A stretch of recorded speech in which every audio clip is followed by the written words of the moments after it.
ମୁଁ ତାଙ୍କୁ ଚାହୁଁଛି ସେ ଯୋଉଠି ବି ଅଛନ୍ତି ତାଙ୍କୁ ମୋତେ ଆଣି ଦିଅନ୍ତୁ। ଏ ବିଷୟରେ କାହାକୁ ଜଣେଇଲେ? ଏ ବିଷୟରେ ସମସ୍ତେ ଜାଣିଛନ୍ତି। ଥାନାରେ ଅଭିଯୋଗ କରିଥିଲେ? ହଁ ମୁଁ ଥାନାରେ ଅଭିଯୋଗ କରିଥିଲି। ବେହେରା ଘର କୁମୁସି। କଣ ହେଇଥିଲା ଯେ ଆପଣ ଏଠି ବସୁଛନ୍ତି? ନିଆଁ କାହିଁକି ଲାଗିଲା? ମୁଁ ସୁବ୍ରତ ସାହୁ ନାମକ ଏକ ପିଲାକୁ ଭଲ ପାଉଥିଲି। ପାଖାପାଖି ଆମର ଭଲ ପାଇବା 1.5 ବର୍ଷ ହେଇଗଲାଣି। 1.5 ବର୍ଷ ଭିତରେ ଆମେ ବହୁତ ଜାଗା ବୁଲାବୁଲି ବି କରିଛୁ। ଆଉ ଲୁଚିକି ମନ୍ଦିରରେ ବି ବାହାଘର ବି ହେଇଥିଲୁ। ଗତକାଲି ରାତିରେ କଣ ଘଟଣା ହେଇଥିଲା? ଗତକାଲି ରାତିର ଘଟଣା, ମୋ ନଣନ୍ଦେଇ ଘର ଶକ୍ତି ସାମର କାଲି ଦିନ ସାରା ମୋତେ ଦେଖୁଛନ୍ତି, ଏପଟେ ବାଇକ୍ରେ ଯିବା ଆସିବା କରୁଛନ୍ତି। ତାଙ୍କର ବି ଆଗରୁ ଉଦ୍ୟମ ଥିଲା ମୋ ସ୍ୱାମୀଙ୍କଠୁ ମୋତେ ଅଲଗା କରିଦେଇଛନ୍ତି। ମାରିଦେବା ପାଇଁ ଉଦ୍ୟମ ଥିଲା ଆଗରୁ ବି। ତାଙ୍କଠୁ ମୋତେ ଅଲଗା କରିସାରିଲା ପରେ ମୁଁ ଏଇଠି ରହୁଛି। ତାପରେ ଏଠୁ ଗତକାଲି ରାତିରେ ଶକ୍ତି ସାମଲ ରାତି 10ଟା ଯାକେ ପୁରା ଏପଟ ସେପଟ ଯିବା ଆସିବା କରନ୍ତି। ମୋତେ ଦେଖନ୍ତି, ହେଲେ ମୁଁ ତାଙ୍କର ଉଦ୍ଦେଶ୍ୟ ବୁଝିପାରେନି। ତାପରେ କାଲି ରାତିରେ ପାଲା ହଉଥିଲା। ତାପରେ ମୋତେ ନିଦ ଲାଗିଲାନି, ମୁଁ ଶୋଇ ନଥିଲି। ତାପରେ ପାଲା ସରିଗଲା ପରେ ମୁଁ କେତେବେଳେ ଶୋଇପଡ଼ିଥିଲି। ତାପରେ ଘର କେତେବେଳେ ବି ନିଆଁ ଲାଗିଲା ମୁଁ ଜାଣିନି। ଏଇ ଗାଁ ଲୋକମାନେ ପାଟି କରିବାରୁ ମୁଁ ଉଠିଲା ପରେ ଯୋଉ ଘରଟାରେ ମୁଁ ଶୋଇଥିଲି ସେ ଘରେ ସେତେ ନିଆଁ ଲାଗିନଥିଲା।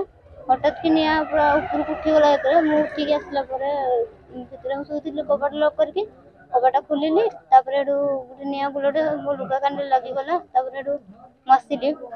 ତାପରେ ନିତ୍ୟା ଭାଇ ଜଣେ ମୋ ଲୁଗା ଖୋଲିକି ମୋତେ ଦେଲାରୁ ନିଆଁ ଲିଭିଗଲା। ମୋର ବିଶେଷ କିଛି କ୍ଷତି ବି ହେଇନି। ବାସ୍ ଜଳା ପୋଡ଼ା ବହୁତ ଜୋରସେ ହଉଛି, ଯେହେତୁ ନିଆଁ ଧାସ ବାଜି ଯାଇଛି।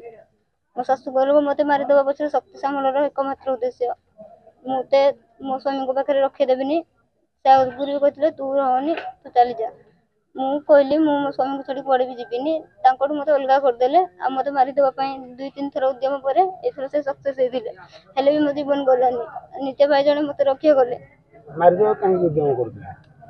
ସେ ଚାହୁଁନଥିଲେ ଯେ ମୁଁ ଏଇ ଘରେ ବୋହୂ ଏଇନା ରୁହେ। ଖାଲି ମୋ ସ୍ୱାମୀ ଏତେ ଚାହୁଁଥିଲେ, ସେ ଧରିକିନା ଆସିଲା ପରେ ମୋତେ ତାଙ୍କଠୁ ଅଲଗା କରିଦେଲେ। କଣ ଚାହୁଁଛନ୍ତି?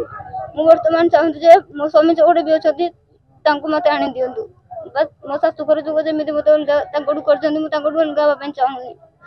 ମୁଁ ତାଙ୍କୁ ଚାହୁଁଛି ସେ ଯୋଉଠି ବି ଅଛନ୍ତି ତାଙ୍କୁ ମୋତେ ଆଣି ଦିଅନ୍ତୁ। ଏ ବିଷୟରେ କାହାକୁ ଜଣେଇଲେ?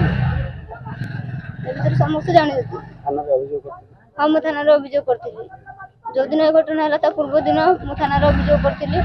ଥାନା ବାଲା 2-3 ଥର ଆସିଥିଲେ। ତାପରେ ଆଉ ଥାନା ବାଲା ଆସିନଥିଲେ। ମୋ ଶାଶୁ ବେହେରା ସାହିରେ ଥିଲେ ବରଂ ସେ ଥିଲେ, ହେଲେ ମୋ ଶାଶୁ ଯାଇନଥିଲେ। ସମସ୍ତେ अधिक खबर पाई आम फेसबुक पेज को लाइक, फॉलो एवं यूट्यूब चैनल को सब्सक्राइब करंतु।